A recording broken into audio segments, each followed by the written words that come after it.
I bought this house for 5,000 euros and I never thought I would get this far. Yesterday we removed a ridiculous amount of trees and brush. Unfortunately, we left a big mess. So today the volunteer boys came back to clean it all up. And there was a lot of ground to cover. One of the boys had brought us some lunch that he baked, so that was a great start to the day. Then it was onto the hillside just below the house. Most of the debris we cut down the day before got caught here. We found some interesting things. There's grapes growing down there?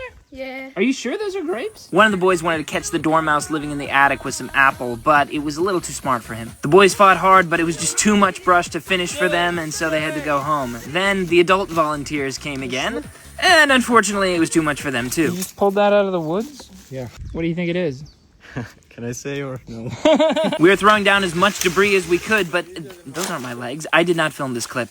Anyway, we were throwing down as much debris as we could, but then it started to rain. The volunteers went home, and I figured I would take advantage of the free water. Just to show you how dirty my face is. Yeah. While I was reflecting in the rain, I remembered. I have a neighbor with an excavator. I asked them the next morning and they were ready and willing to help. But the path was too narrow for the excavator to make it up to the house, so it had to carve its own path. It was simple. My new neighbor friend drives the excavator and his son and I cut branches ahead of him. Tiny little chainsaw. You broke the chainsaw? Okay, it seemed simple. We went back down the trail to the workshop/chicken coop, and his grandpa helped us fix the chainsaw. We hiked back up the path, and that excavator was unstoppable. I've got so much footage of this thing. It's so cool. Our tread slipped off. Back down the trail we go. Okay, we got the chain. Now it's back up the path.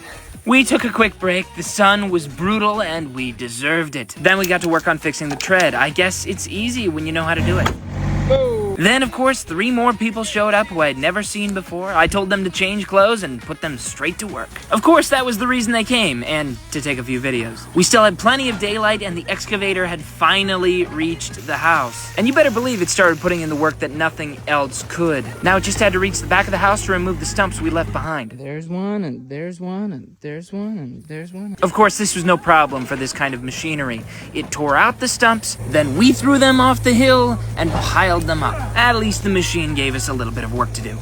This is the biggest one. Now this one required a methodical approach. Focus. The beast is dead. It took 4 people to even lift it, but now it was the crown jewel to the pile of stumps. Finally, the excavator got to work on a very special part. So this is the house, and you're standing on the spot where the new addition will be. The perspective from here is amazing. There will also be a new addition to the house on this side. Follow this page to see what happens next.